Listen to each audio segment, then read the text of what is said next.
গত 2017 সালে দায়িত্ব পালন করতে গিয়ে, বিশেষ করে সাংবাদিকতা দায়িত্ব পালন করতে গিয়ে শান্তনু ভৌমিক নৃশংসভাবে খুন হন। জিরানিয়া মহকুমা এলাকায় আগের থেকেই ওখানে একটা রাস্তা রোকো আন্দোলন চলছিল। সাংবাদিকরা দায়িত্ব পালনে সেখানে যান, গিয়ে তাদের সেই সমস্ত আন্দোলনের চেহারা মানুষ জনসমক্ষে তুলে ধরে। এর থেকে সাংবাদিকদের প্রতি তাদের একটা ক্ষুব্ধ মানসিকতা লক্ষ্য করে গেছে। যেই দিন শান্তনু ভৌমিক খুন হন, তিনি মান্দাইতে সেই সাংবাদিকতার দায়িত্ব পালন করতে গিয়ে ওখানে রাস্তা রোকো চলছিল এবং কিছু আক্রমণের ঘটনা সংঘটিত হয়েছিল।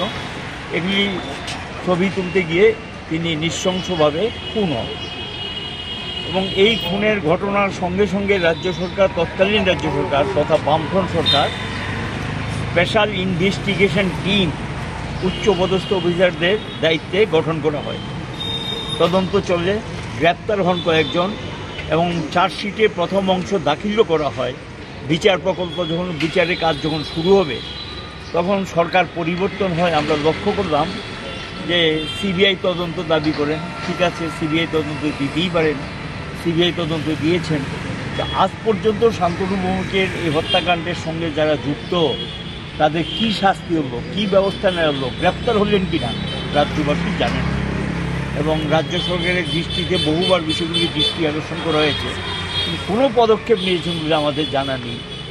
আমরা লক্ষ্য করছি যারা এই ঘটনাগুলোর সঙ্গে যুক্ত, এফআইআর নেম ছিল, তাদের নাম ছিল, এই অভিযুক্তরা কোনো কোনো ক্ষেত্রে দেখা যায় ব্লকের দায়িত্ব নিয়েছে।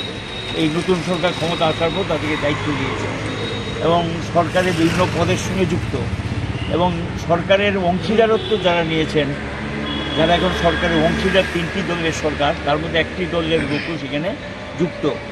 সরকার এটা পরিষ্কার যে যারা প্রকৃত দোষী তাদেরকে আড়াল করার জন্যই এই পদক্ষেপগুলো নিয়েছেন, নাহলে এতদিনে দোষী গ্রেপ্তার হওয়ার কথা, ব্যবস্থা নেওয়ার কথা। প্রায় 8 বছর হয়ে গেছে এবং সেখানে গিয়ে 8 বছরও কোনো ব্যবস্থা সেখানে নিলেন না। আদৌ সেই সমস্ত দোষীরা শাস্তি পাবেন কিনা মানুষের মধ্যে সন্দেহ তৈরি হয়েছে। কারণ এই সরকারের সময় যেখানে এই ধরনের হত্যাকাণ্ড ঘটছে সেখানে দোষীদের আড়াল করা সরকারের একটা দায়িত্ব হয়ে গেছে, যে সে প্রকৃত দোষী যারা তাদেরকে আড়াল করো, তাদের বিরুদ্ধে কোনো ব্যবস্থা নেবে না। এটা একটা সরকারের বৈশিষ্ট্য হয়ে গেছে।